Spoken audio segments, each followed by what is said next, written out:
angka capaiannya 3,6, maka kita pakai 90% kepuasan, bukan yang 80. Minimal 90%. Iya. Minimal 90%. Ini ada satu satker tulang bawang tengah yang ternyata indeksnya itu 81, artinya dia di bawah ini. Itu berarti berbutuh kajian lebih dalam lagi, apa ada salah pengolahan data atau gimana Ibu ya? Bapak Ibu kan sekarang ada Simtalak. Nah itu kan berarti ditarik datanya setiap 3 bulan sekali.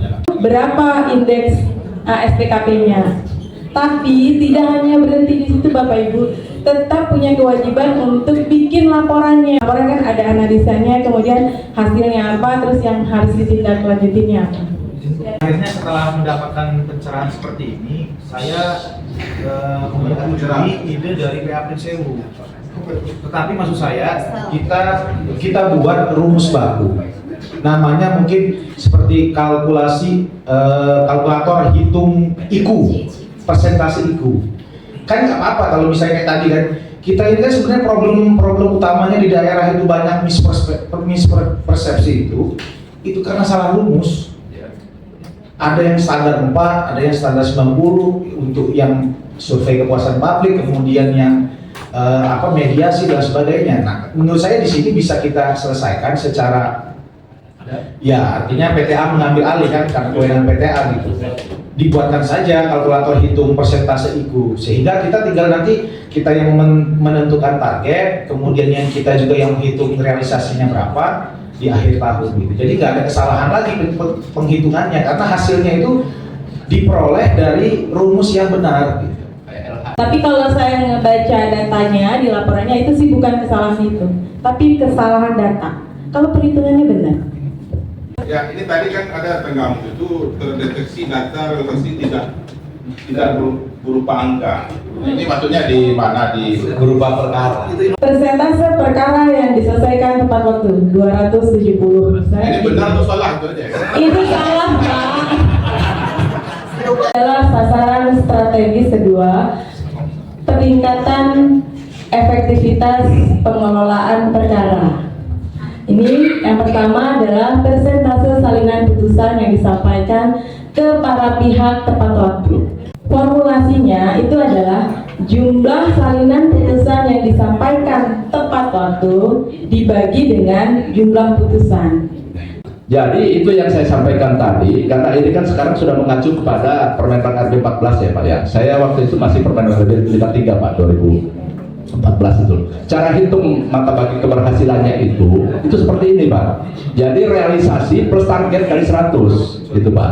Jadi langsung kedetek di situ berapa persen. Tetapi kalau untuk mendeteksi bahwa tingkat keberhasilannya 100 per min perkara yang disampaikan kepada pihak tepat waktu per 100 kali 100 itu realisasi Pak.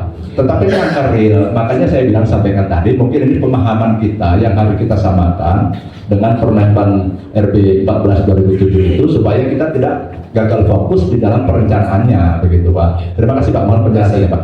Yang pertama cari realisasinya Bapak, persentase realisasinya, baru lihat target kita berapa, baru bisa dikurangi Bapak. Jadi persentase pertamanya adalah realisasinya dulu.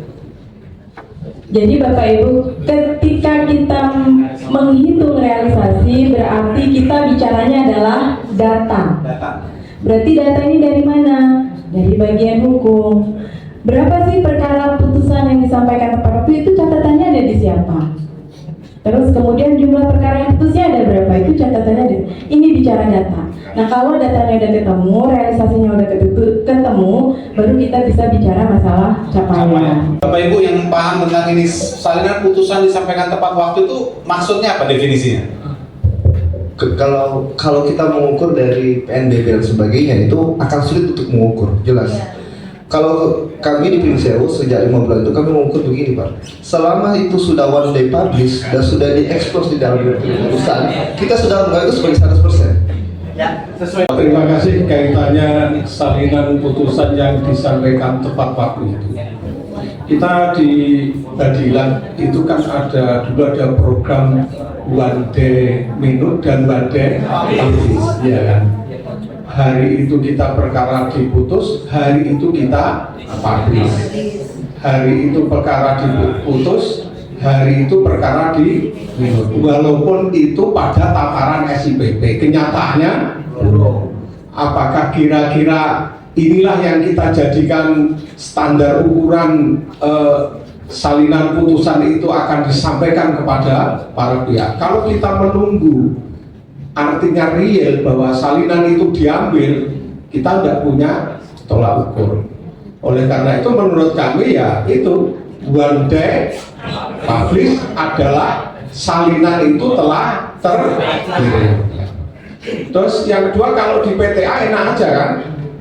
Kalau di PTA ukurannya adalah surat pengantar itu. Surat pengantar dikirim berarti salinan putusan itu sudah sampai di PA. Tapi kalau untuk PA nggak mungkin lah kita akan real detailnya. Maka kita gunakan aja one day publish. Dan ini untuk minutasi adalah one day minut didasarkan pada SIPP. Saya rasa seperti itu. Ya.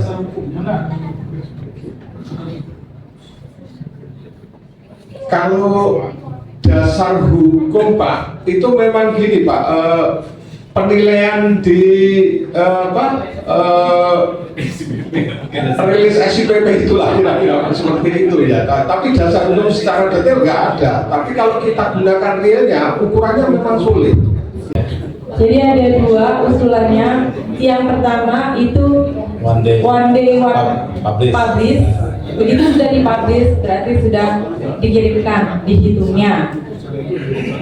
Tapi kalau yang kedua itu memang di data manual, artinya ya Bapak Ibu ya, di data manual setelah dia BHT kemudian dikirim berarti dia tepat waktu. Metro silakan Pak. Ini dulu Pak. Bisa Ibu ini? Oh ya, gimana Pak? Saya masih penasaran karena ini terkait masih dalam konteks indikator kinerja utama. Tadi biar tidak ada disparitas persepsi ya dalam pemahaman masalah ibu. Tadi kalau saya lihat dalam kesesuaian realisasi PA Metro itu kan 40% ya. Nah termasuk SKP kedua itu kan idealnya harus sama dengan IKU ya. Capaiannya realisasi kinerja. Nah, saya penasaran SKP kedua itu kan idealnya harus sama dengan IKU ya. Capaiannya realisasi kinerja. Nah, saya penasaran kesalahan dalam kami membuat itu. Oke, baik. PA Metro ini untuk sasaran strategi 1, indikator 1 di realisasi kinerjanya itu 100. Tapi di SKP-nya Pak Ketua itu realisasinya 98,9. Jadi beda ya. Untuk yang indikator kedua itu di kinerjanya 99,53, di SKP-nya Pak Ketua itu 98,77. Miss lagi. Kira-kira apa yang bikin ada kesalahan itu, Pak? Karena pemahaman data dari bagian hukumnya, nah kemudian diterjemahkan oleh bagian perencanaannya berbeda dengan yang diterjemahkan oleh di bagian kepegawaian. Harusnya kalau misalnya di data hukum, di hukum ini datanya matang, ini akan sama ketika diturunkan ke perencanaan maupun diturunkan ke kepegawaian. Satker PA Kota Bumi itu udah 100% sama. Berikutnya gerontataan misnya juga nggak banyak. Jadi artinya setiap perkara putus salinannya sudah kita siapkan, itu artinya sudah sesuai dengan apa yang Sudah terpenuhi apa yang saya tuliskan. Kira gitu. Ini indikator kedua yang banyak miss di. Nah ini yang seru Bapak Ibu. Bapak Ibu. Ya panel hukum ini harus perhatikan. Persentase perkara yang diselesaikan melalui mediasi. Jadi balik lagi ke formulasinya adalah jumlah perkara yang diselesaikan melalui mediasi dibagi jumlah perkara yang dilakukan mediasi, bukan jadi, jumlah perkara yang berbicara perkara diterima. putus dan perkara diterima.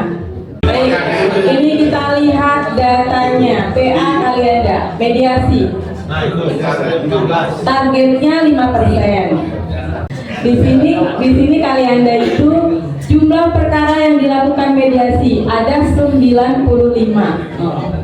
Nah, dari 95, jadi kita ngukurnya dari yang mediasi. Dari 95 yang diselesaikan melalui mediasi ternyata ada 54. Sehingga realisasinya itu adalah 56,84%. Sampai di sini nggak ada masalah. Ini bermasalah ketika kemudian kita menghitung capaian. Capaiannya kan realisasi yang 56 itu dibagi dengan yang 5% tadi dikali 100%. Sehingga ketemulah angka yang 1000 tadi. Dia akan 100% kalau realisasinya adalah 5%. Gitu ya Bapak Ibu ya. Kita lanjut ke indikator sasaran strategis ketiga. 1 SS lagi. Oh ya, meningkatnya akses peradilan bagi masyarakat miskin dan terpinggirkan. Nah, yang pertama, persentase perkara prodeo yang diselesaikan tepat waktu. Untuk formulasinya itu adalah jumlah perkara prodeo yang diselesaikan. Kemudian dibagi dengan jumlah perkara yang diajukan secara prodeo. Misalnya di PAA itu ada 20 perkara. 20 perkara. Jumlah perkara prodeo yang diselesaikan pada PAA itu ada 15. Nah, diselesaikan. Nah, realisasinya adalah 15 dibagi 20 dikali 100% sama dengan 75%. Nah, jika target PAA itu 100%, maka capaiannya 75%. Berarti ketika ini kan berarti targetnya tidak tercapai. Jadi perkara prodeo diselesaikan secara prodeo, 1 selesai. Walaupun dia ada waktu jadi gaib, jadi apa misalnya gitu ya misalnya. Dia tidak memperhitungkan. Di sini saya buat catatan, jika tidak tercapai pada triwulan 1 atau 2, maka capaiannya ini masih bisa dikejar di triwulan selanjutnya. Kita lanjut ke indikator yang kedua.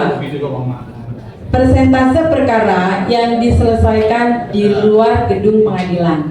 Ini permanya masih pakai nomor Perma 1 tahun 2014. Formulasinya, jumlah perkara yang diselesaikan di luar gedung pengadilan dibagi dengan jumlah perkara yang diajukan diselesaikan di luar gedung pengadilan. Ini adalah sasaran keempat ya.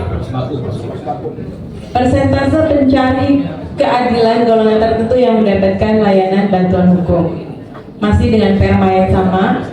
Formulasinya, jumlah pencari keadilan golongan tertentu yang mendapatkan layanan bantuan hukum dibagi dengan jumlah pemohon layanan hukum.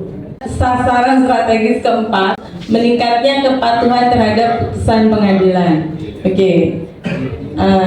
Indikatornya adalah persentase putusan perkara perdata yang ditindaklanjuti atau dieksekusi. Nah, formulasinya, jumlah putusan perkara perdata yang ditindaklanjuti dibagi dengan jumlah putusan perkara perdata yang diajukan permohonan eksekusi. Terima kasih. Saya melihat sudah banyak yang disepahami ya. Meskipun saya yakin masih ada juga yang masih setengah-setengah gitu ya.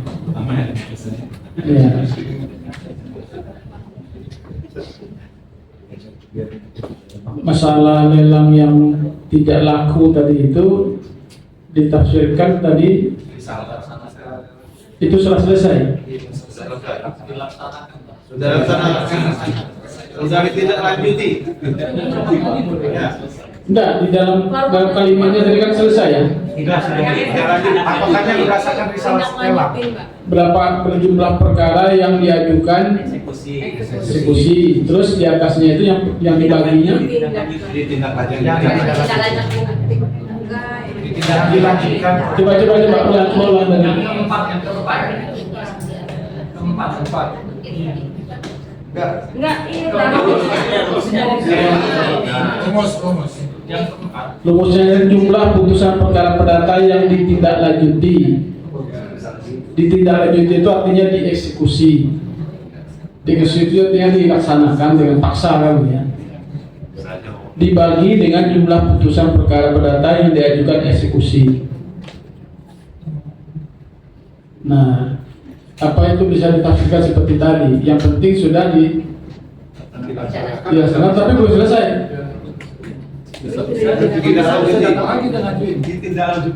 Ditindaklanjuti dieksekusi. Dieksekusi itu artinya selesai gitu.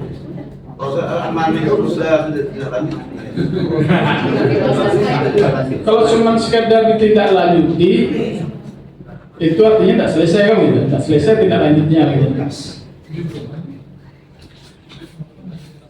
Artinya nanti kan akan dieksekusi lagi sampai 3 kali ya, menurut sama terbaru ya.